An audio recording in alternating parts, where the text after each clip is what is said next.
বাংলাদেশের মানুষের বিপ্লবী ক্ষমতাকে যদি ভারত নেগলেক্ট করবার চেষ্টা করে, অসম্মান করবার চেষ্টা করে, ভারত তুমি খান হয়ে যাবে,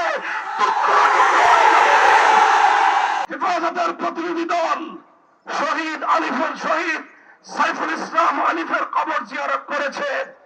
তার শোক সন্তপ্ত পরিবার পরিজনের পাশে দাঁড়িয়ে তাদের কাছে আমরা কথা দিয়ে এসেছি, আলিফ হত্যাকাণ্ডের বিচার বাংলাদেশে হবে।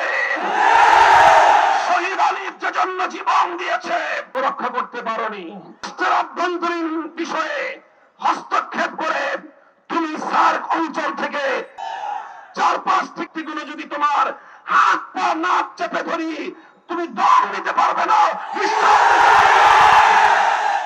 বাংলাদেশের বুকের উপর দিয়ে তোমার সেবাদাসীকে বসিয়ে তুমি একতরফা ভাবে একটার পর একটা চুক্তি করে বাংলাদেশ বিরোধী সকল স্বার্থকে ধ্বংস করে একতরফা ভারত সকল স্বার্থ নিয়ে গিয়েছে।